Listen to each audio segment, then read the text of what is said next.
d'être une urgence sanitaire, se révèle comme un puissant destructeur du tissu économique des nations, exposant les citoyens du monde à une crise alimentaire sans précédent. C'est avec une longueur d'avance que Marie-Olive Lembe Kabila l'a comprise et s'élance dans la sensibilisation à la production des denrées alimentaires de base. Moi, je fais ce que je peux et je demande à tous ceux qui peuvent de participer à combattre la famine en produisant nous-mêmes ce que nous consommons. Puisque vous voyez bien que dans cette période difficile, ceux qui se prétendent soi-disant être nos amis n'ont pas encore couru pour venir nous apporter de l'aide. Alors, il ne faudrait pas être naïfs, mes chers compatriotes. Nous devons nous-mêmes produire ce que nous consommons. Je vous aime beaucoup, c'est pourquoi je fais ça. Alors, pour ceux qui vont profiter de ces pondous, je vous souhaite d'être en très bonne santé et que Dieu nous protège tous. Pour les biens de ses compatriotes, Olive s'est tronqué son personnage de grande dame en une paysanne à titre pédagogique. Mes chers compatriotes, Mbote Mini Nzambe vraiment pas molabino. Mais moi je pense que les déclarations de cette dame n'ont pas de sens. Depuis quand Padabiso nous allait écouter lorsqu'il y a des détournements de 15 millions, 400 000, 32 millions et machin, on ne parle pas, les gens ne sont même pas arrêtés. Ou alors ça peut être aventure oyo. Naba pondu na mutu pour le Padabiso de Kamini. Vraiment pour le Padabiso de Kamini. Bandeko Bana Nzambe, bandeko na kati ya nkolo, chers patriotes, mbote na bino mingi epai bozali. Nazo continuer pe ko tanga ba commentaire na bino. C'est vrai que naza penza trop chargé. Nazu baninga ebere ba benga pona ba kombo ya bandeko baza vraiment na ba hôpitaux o baza na pasi. Alors tozo demander vraiment na Nzambe à éloigner ce virus meurtrier parce que pas Nzambe coronavirus c'est le côté. Dieu est capable de tout. Il est capable de guérir n'importe quelle maladie, quelle que soit sa gravité et quelle que soit aussi son ancienneté.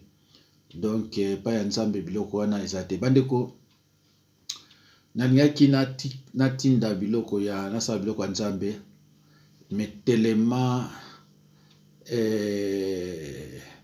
nayebisi ba disciple nanga ke semaine oyo tokozala na ba prière na banzi ti dimanche mikolo nyonso Satan diable lokola telemi biso pe sengeli to telema ninga osakana te tokozala na ba jeûne et prière de toute façon mardi nazote ya bango déjà qu'est-ce qu'on attend par jeûne et pourquoi nous jeûnons.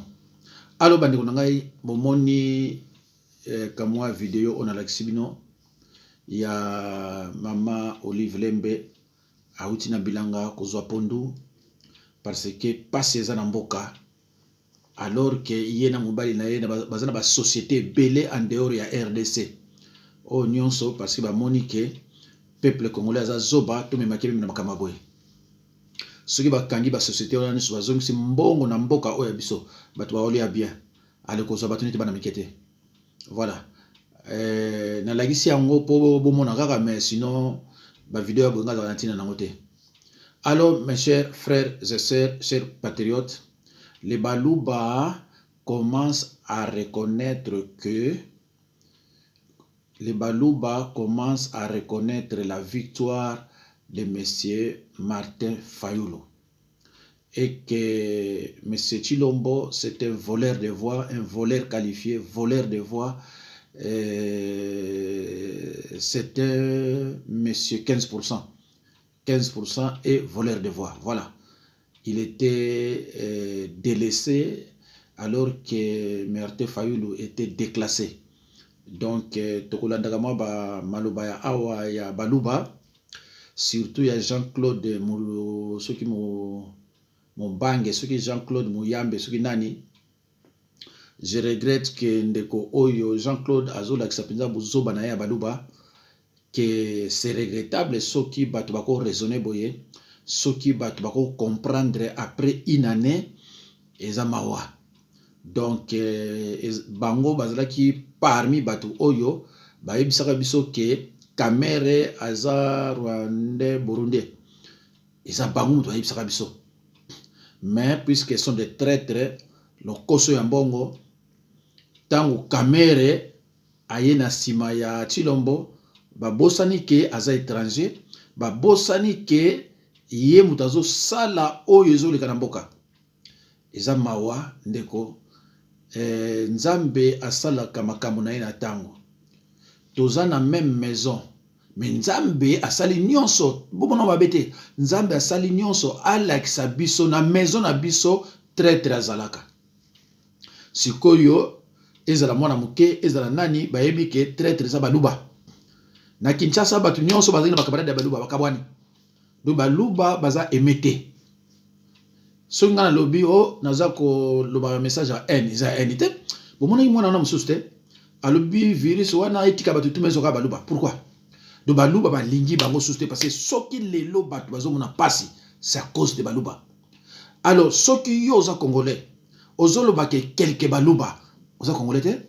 Poza mtu ko banga. Oza na vérité te. Il faut généraliser les baluba. Soki 99,99% bazalaki derrière Tshilombo et que 0,1% baza contre Tshilombo. Mais il y a lié à généraliser. Non, c'est la mathématique. Mathématique, 99 déjà, on arrondit. Qu'est-ce que vous ne comprenez pas? Alors, on a l'ingaraté, certains baluba. Soki oza mulubo landanga. Na osenga na yo, soki okanisa kenga na lobake, na ozela pour Tshilombo. Na osenga yo otiko landanga. Kulandanga te. Kulandanga te. Parce que otika la ko mone loko wana te bima na konanga. Et jamais ngai bako corrompre ngai na CD, na changer langage. Ngaza Mkongo. Na yebisaka bino ke avant l'indépendance, soki Mukongo a télé babadi ko loba. Bamindele babadi ko banga. Bayebi ke Mukongo aza mutu moko amonaka musika a réfléchisaka. Ayebi même ko méditer. Yango no moni bazwaki ki papa Kimbangu. Parce que amoni kaza Mukongo abandi ko loba. Yango na bazaki contre Kasavubu. Tango abandi ko loba. Les droits des premiers occupants. Bayebi ke qui dit premiers occupants dit demander l'indépendance. Babi Mukongo. Na yebisaki bino. Lukola ngana za Mukongo na telemi. Pourquoi abandi ko combattre nga mingi? Pourquoi afongole chaîne mobimba pona ko critiquer ngai? Mais parce que bayebi na Mukongo. Lukola ngana telemi. Et je suis fier de l'être, hein. Naza pena fier ya kolobake naza Mukongo nga. Na lobi teke naza pasteur ya ba Congo parce qu'il y a des gens qui déforment mon langage. Na lobi teke naza pasteur ya ba Congo. Na lobi nga naza Mukongo. To identité na ngwana. Naza kanambe te so naza Rwandais azo wangana. O musu ba lobi naza Burundais azo wangana. Je suis français d'origine congolaise. Nandibaka ngo na wangana ngote. Ce que je vois en yo Italie yo. Et alors, on a le droit d'empêcher ngati ya kolobake naza Mukongo. J'ai la liberté d'expression. Alors bandeko bolandaka ba biloko ngalobaka. Na lobaka na bino boko mona Tshilombo epa ya kosukela. Tshilombo akotikalaka ko travailler te. Tshilombo akotikalaka ko travailler te. Aozala kaka ndenge bozomona ka yewana kaka ndenge wana. Donc baluba ti Kamere na Genève ake kolobake loba base. Donc baluba bana comprendre ka te. Donc pour na baluba, Kamere azaka ennemi na bango avant l'élection en 98. Mais tango basali je na Chilombo, Kamere akoyi muta malamu. Bandeko na ebite soki vidéo na aussi sango parce que ezo lakisanga yawa ke eko sala mateme nazo continuer comme miti na suka. Bandeko nanga bokoya ko remarquer peut-être lobby na ko effacer ba contenu na bino nyonso. Même ceux qui osent la vrai mutu na ngai, mais on remarquer que ba contenu na yo na ko effacer ngo parce que appareil na celle la ka ba na celle la bino biloko en tout cas ils a ko tonda. Ceux qui na l'action appareil nanga, ceux na la lita on la mukaka biloko ya vers les autres qui batindi nandeko na yo ko yokila mawa. Si on a eu téléphone mususu wana na radio kisio ba nini ba message on na yo kité oyoka 50 on na yo kité parce que tant on a kanga téléphone na makambanzambe na yo biloko wana te. Allo bandeko na yo kisaki bino na ngo bossa na ko yebisa bino moko na présidence kuna il y a une guerre acharnée entre Baluba ya Kananga na ya Mbujimai. Information et oui ça biso ke Muluba o baba ya kufaki na virus akufa na virus te, il semblerait azala déjà na poison babomaki ye. Alors Jacques Ilunga azamuta Kananga toyeko yoka ki paraîtrait c'est pareil bande kona baina bino na bopito infiltration ya ba Ougandais ya ba Rwandais ya ba Zambien na bopito na biso ba docteur. Il semblerait qu'il faut qu'on élimine ba conseiller oyo baza ya Kananga na bi semblerait et bien information toujours so ki yo za ndeko na yo aza ya Kananga aza conseiller ya Chilombo mukomuso opesanga raison mukomuso ndeko opesanga raison. Alors avant na tshela bino eloko ya Jean-Claude Siku Muyambo soki nani na tshela bino nanu kamwa biloko boyoka ilobi mena tshaka ndambo soki na tiango après na tshela bino oyo nazui sika ndeko c'est regrettable. Français oyo mwana azoloba c'est vrai à cause après tanga na emuke mais qui tribalisme makila et ya baluba ezane na nzoto lelo yo aza dessus, lelo yo aza très dessus ya kosakana te. Alors natala soki tokozwa ngo bandeko bozana mwa patience et poto luka kamwa biloko na mkia lobaki bongo na la sabino ya lelo. Tu dois marcher tel que le peuple veut. Voilà. Le FCC qui est en train de faire ce qu'ils sont en train de faire là. Vous savez Ngobila, ce qu'il a fait là, c'est une faute grave. Mais au Congo, depuis qu'il est là, on n'arrête personne. Yuma, on a dit qu'il a 200 millions de dollars. Que ce soit vrai ou faux, c'est la justice qui doit déterminer cela. Mais jusqu'aujourd'hui, Yuma, on ne sait pas ce qui se passe. Yuma est là, il n'est pas inquiété. Mais qu'il y ait un petit monsieur à Kinshasa là, vous allez apprendre qu'il est en prison. Oui, c'est vrai, Mike Moukebaï est en prison. La justice pour Mike Moukebaï était expéditive. Directement, on l'a condamné, on l'a envoyé en prison. Mais Yuma, lui, est plus congolais que Mike Moukebaï. Il a des droits plus que d'autres personnes parce qu'il a l'argent. Donc il faut que dans ce pays-là, tout le monde puisse avoir l'argent. Mes chers frères et sœurs, la justice a été expéditive. Nakaya Moukebaï. Mais justice wana nyonso, ezana balubati. Justice wana nyonso, so ezana mulubate, ezana tangue so na muluba te ozana tangue kozwa biso bazoba te. Alors suite ya lobby botikilaki koyoka yango te pa ya sukilaki natia ndambo comme ça to continuer tolanda bandeko.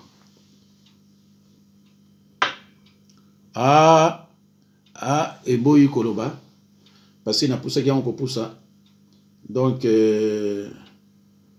totika voilà topusaki yango kopusa bon bandeko mwana tiango eza te nazonga na oyo ya sikoyo bandeko boyoka ba déclaration ya ndeko oyo ya muluba soki Claude toyoka ye. Vivre l'expérience de l'impopularité. Tshisekedi bientôt sera impopulaire. Je l'ai dit plusieurs fois que le même Tshisekedi qui a été acclamé, un jour Tshisekedi va sortir dans la rue et on va huer sur lui. On va crier sur lui.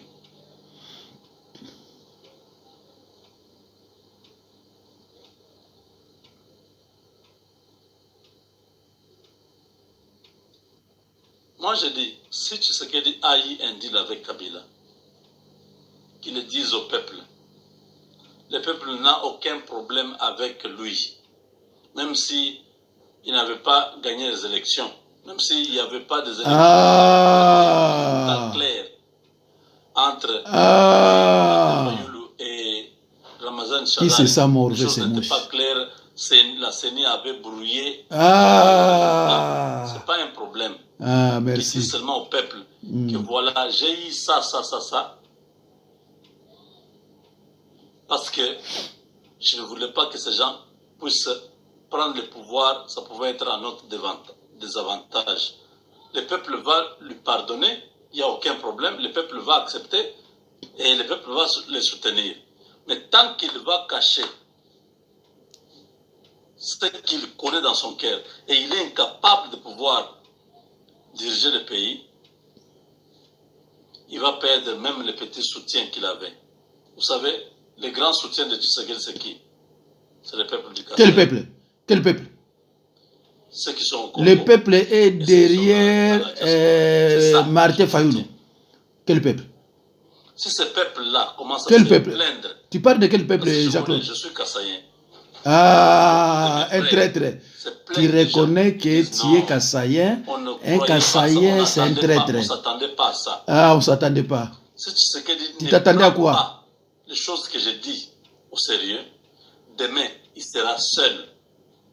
Même dans les Kassai, personne ne pourra le soutenir. Il y aura un autre leader. Je vous ai dit. Il y aura un autre leader qui sera soutenu. En 2006, on a soutenu Jean-Pierre Bemba. Qui? Les Balouba? Menteur que tu es. Il ne peut pas voter.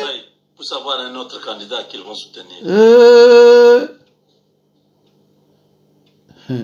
Maman Nangaye, Libani Bimio, Penda Papa Jean-Claude, Suginan.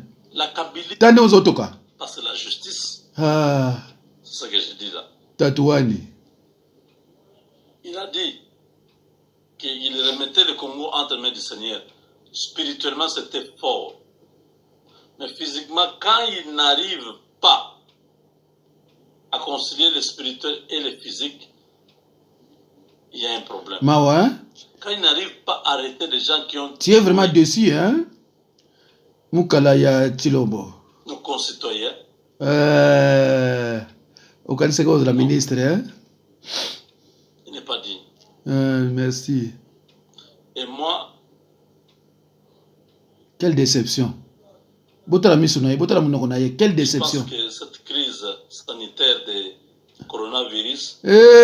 Comme le coronavirus. Aïe, quoi dans solo ndeko, quoi ça dans solo. Aider le président Félix à prendre de grandes décisions. S'il ne les prend pas. Quelle décision? Jusqu'au mois de mai. Je prendrai mes dispositions. Moi aussi. Pour que le pays ne puisse pas complètement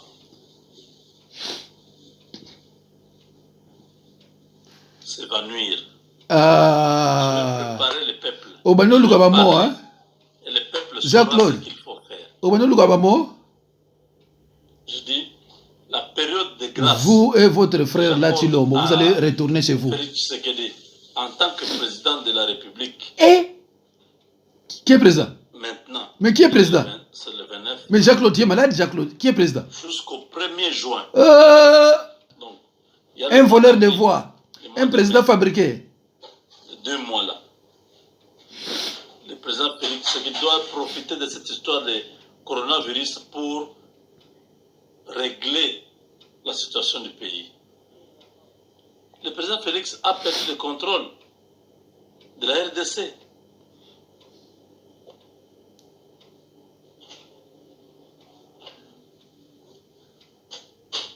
Les Bakata Katanga ont menacé depuis 4 heures du matin.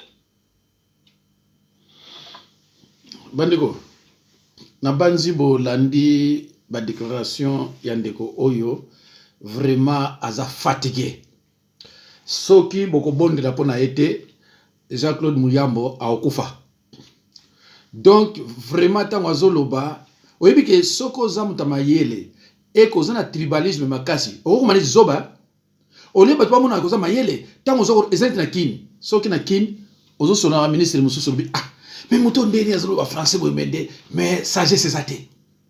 Mais bien ministre na kin oki ozo sona yo bi ah mandeni moto azo raisonner boy.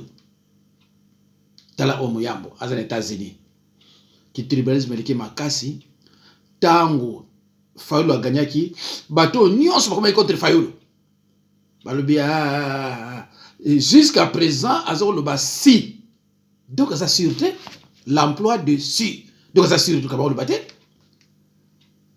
alobi si il y a eu des accords entre Tshilombo et Kabila si ah mais c'est regrettable quand même bande quoi. Ce que le peuple a vraiment raison, c'est lamentable. Félix n'a pas gagné aux élections. Félix a été nommé par Kanambe. C'est pour cela qu'il est reconnaissant. Il a été clair dans ses propos que je ne peux pas trahir Kanambe ni Kamere. Pourquoi? Parce que si je suis ce que je suis aujourd'hui, mais c'est grâce à eux. Il est clair, mes chers frères et sœurs, chers patriotes. Ayebisi bangonde wana que ngana ko kabwana jamais na na Kamere pe na Kanambe. Ayebisi bango clair yango bango so baye. Parce que ndeko ba conseiller kuna basala kate. So baki ba faina bango, yango na moni Kabila peso futa bango te. So baki ba faina bango. Soke elekoki ok soza nika bakoluba balobi no komana papier et suka pa ya Kamere a garder yango so Kamere amoni ke na ba propos na yo ozo pesa nani Tshilombo ba idée ya malamu ale bazu komono ba komana quelque part en attente ya poison ba tio quelque part. Donc hier ça on a suka faina ile msura bilo na ye. Parce que il y a parce que 30 ans passés en Belgique et 30 ans il y a masanga na basi. Donc tant que il y que AI a droit économique mutute Tshilombo yebina été. Ceux qui deux personnes bazo signer document na papier, bazo signer document, ceux qui ont deux personnes Tshilombo yebite mon conseil signer à côté ni. Yebina été. Donc azala même enseigner na vie na été. Mbala mo bango bakolo côté bino yeba tie wana président ba ko sa secondaire ni. Bino ninga sani. Parce que ayebi ne loko côté au sens koni yamba lobina ye ndeko le fandaka awa yo zwaka ba voyage no kendeke na otambulaka biso awa ba déclaration ni Tshilombo bazo sala banda kota bolo blanka eloko moko malamu o Tshilombo sali banda koti na musala wana kaka moko boy saka eloko moko ke Tshilombo banda koti asali boy rien yo kalisi Trump soka boy azoboya ko yamba ye parce que azomona yeke c'est un président fabriqué 4 tours, kuna 4 tours. Trump a été na été. Baluba mawa. Vraiment baluba mawa.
bandeko bilongi obino omoni d'après bino koza bato colonie. Non, d'après bino bilongi obomoni on bato colonie. Botiki mboka na bino mosiku na bino bele bwe kufana kisasa. Tala. Obomoni wana nini ya Jacques Ilunga, conseiller ya Chilombo, aza mutakananga.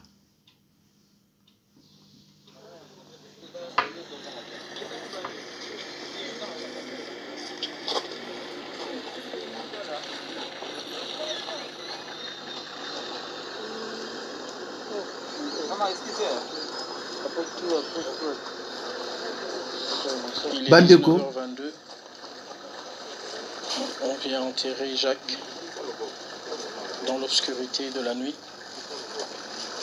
C'est cruel, c'est méchant pour quelqu'un qui a toujours vécu dans la clarté.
Allo bandeko bomoni ndenge Jacques Ilunga, conseiller ya Chilombo, bauti okunda ye mbao na butu. Et pourquoi bauti okunda ye mbao na butu? C'est ça bandeko. Pourquoi baki okunda mbao na butu? Aza muluba kananga. Baluba kananga so bakondi mangate itali bango na banako banakala ke kuna na présidence entre baluba kananga na baluba ya Kasai ya wapi ya Mbojumai ezobelate. Il faut qu'on élimine bango.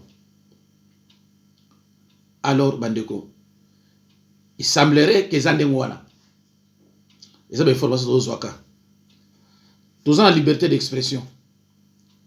Mobutu bafinga mingi. Kabila bafinga mingi le père na oya mususu wana. So biso bani koloba, babano sala biso ba mission ebele. Ndeko na yoki mawa. Tant on a eu ba déclaration ya Mutoyo Jean-Claude Muyambo, c'est malheureux, c'est vraiment c'est un menteur. Mais pour nani baluba bazali kutati na niveau wana. Mais oui, soko zo skroke bato bandako foza mutalukuta. Bomoni te muluba moko aliki na émission moko boye.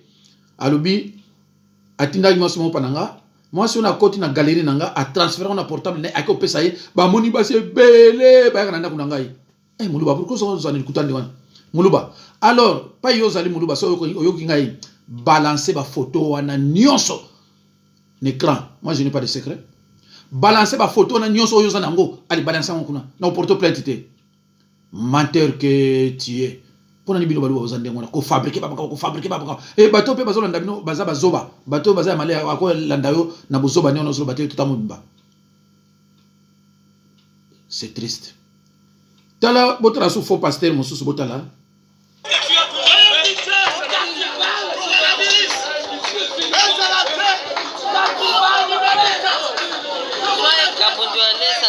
La coronavirus est si na kombo na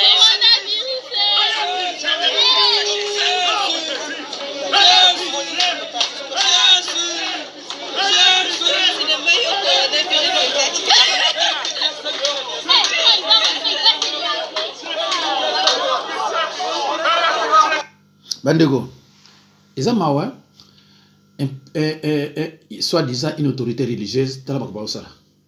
Donc azola ki sabandimi ke pona ko prier nzamba yoka yo il faut zalande mwana.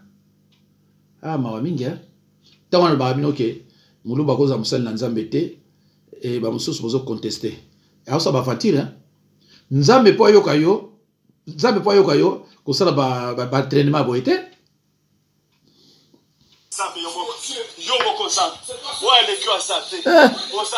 Koza muluba ya mabe hein.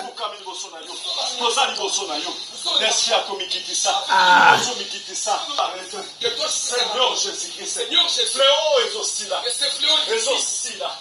Oya yebiso aussi la tenani. Oya yebiso aussi la tenani.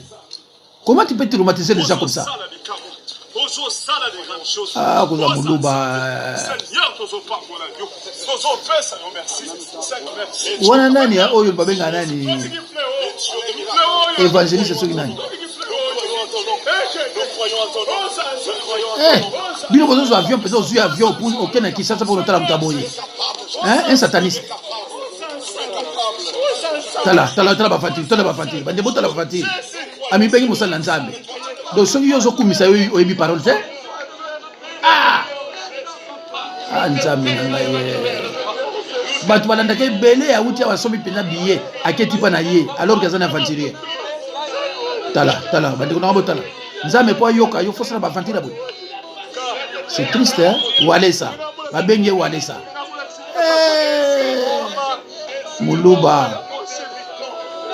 Muluba ozangi nganga na Kasai kuna na Mbujimai ala ye poto ale tala ye yo komi ko saba fantir yo ndeko nanga na kati na nkolo soki osambela ka boyeko ozo lexaka l'air na yo